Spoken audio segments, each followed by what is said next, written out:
Kids and screens.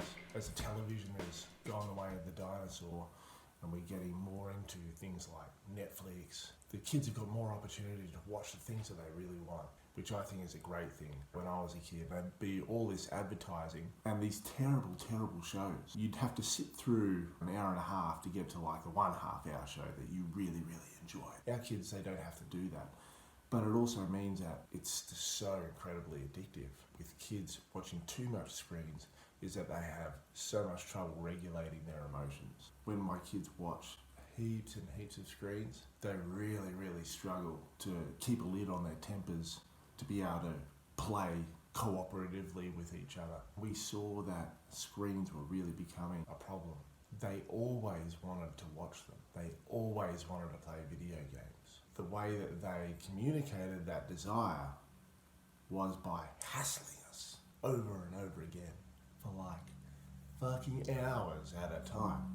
We saw how other people were dealing with this. Some people would do screen-free weekdays, but then it'd be like a weekend of non-stop screens. You know, a day on and a day off. That didn't work because you'd have a screen day and then the screen-free day, they would be hassling all day because they hadn't had enough time to get their minds around the idea of not watching screens, getting their heads around the idea of being bored. We wanted our kids to be able to watch screens because screens are great for us.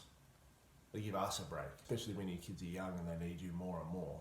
Screens are a great babysitter. So what we came up with is the screen-free week. Ding!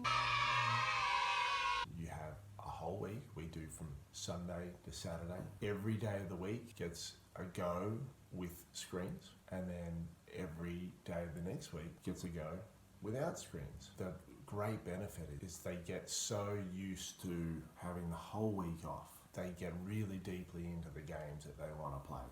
And shows do not become an issue. When you start doing this, if your kids have been having free reign, you're going to suffer pain. It's going to be a couple of months. Kids are not going to walk this path happily.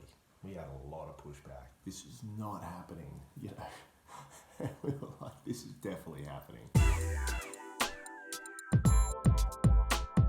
You're going to notice really quickly that once they settle into this routine, the behavioural regulation will flip, and we still notice this. On show weeks, their ability to self-regulate is diminished. Whatever the problem is with screens, the lighting issue, the passivity, the absorption of content, it makes a difference to a child's mind and their ability to self-regulate their emotional state. When we have a screen-free week, we notice our kids are calmer, they're more cooperative, play with each other and share. They're just generally nicer people. When you put into place the screen-free week, you're going to find your kids become much more imaginative again. They're going to start playing again. They're going to start interacting again.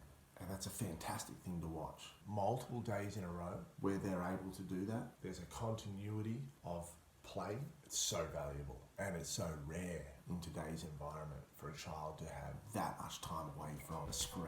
It's me signing off. If only from our mind.